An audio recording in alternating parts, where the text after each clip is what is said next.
చూసిన చూపు ఇప్పటికీ మర్చిపోలేను. నా ఆర్థిక పరిస్థితుల్లో అకస్మాత్తుగా వచ్చిన ఈ మార్పు నేను మళ్లీ సినిమాల్లోకి అడుగుపెట్టడం కోసం ప్రయత్నించడానికి కొండంత బలాన్నిచ్చింది. అనుకోని విధంగా నాయుడు ఆ వీడియో లైబ్రరీ దగ్గర ఆగడం, ఆ బార్ మా ఇంటి నుంచి కిలోమీటర్ దూరం ఉండటం అనేవి నేను డైరెక్టర్ అవ్వటానికి తోడ్పడిన ముఖ్యాంశాలు. లేకపోతే నేనిప్పుడు నైజీరియాలో ఉండేవాడిని. జీవితంలో తప్పులనేవి జరగవు. వెయిట్ చేస్తే అవన్నీ చివరికి ఒప్పులుగా మారతాయి. శివారంభం. వీడియో లైబ్రరీ నడిపే రోజుల్లో ఒకరోజు మా నాన్నగారు అంటుండగా విన్నాను, నాగార్జున వాళ్ల బ్రదర్ కొత్త సినిమా స్టోరీ కోసం చూస్తున్నారని. దానికి కె. రాఘవేంద్రరావు గారు దర్శకుడు, వెంకట్ వాళ్ల బావమరిది సురేంద్రగారు మా షాపుకు వస్తుండేవారు.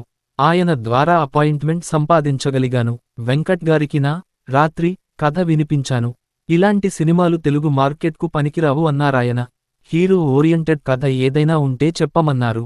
నేను అదే రోజు సుమారు ఒక అరగంటలో శివ స్టోరీ వన్లైన్ ఆర్డర్ రాశాను. ఇందులో కొన్ని నా కాలేజీ అనుభవాలు, మరికొన్ని గోవింద్ నిహ్లానీ, అర్ధసత్య, రాహుల్ రవైల్, అర్జున్, దిలీప్ శంకర్, కాలచక్ర లోంచి ఎత్తుకొచ్చిన సీన్లు. వెంకట్ గారికి ఈ కథ బాగా నచ్చింది. దాన్ని రాఘవేంద్రరావు గారికి నేరేట్ చేయడానికి నన్ను తీసుకెళ్లారు.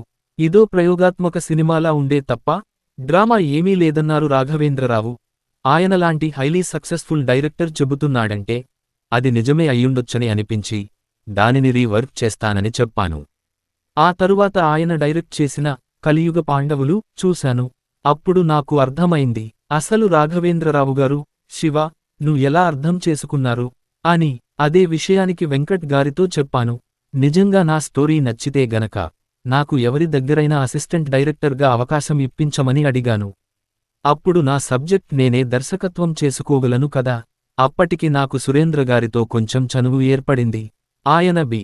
గోపాల్ గారితో కలెక్టర్ గారి అబ్బాయి ప్రారంభించబోతున్నారు. నాగార్జున, ఏఎన్ఆర్ గారు అందులో నటిస్తున్నారు. అలా నేను 5వ అసిస్టెంట్ డైరెక్టర్గా బి. గోపాల్ దగ్గర చేరాను. గోపాల్ గారు చాలా బిజీ. ఆయన ఇంకేదో సినిమాను అప్పటికి పూర్తి చేయాల్సి ఉంది.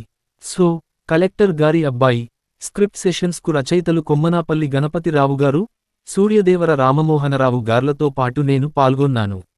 వాళ్ల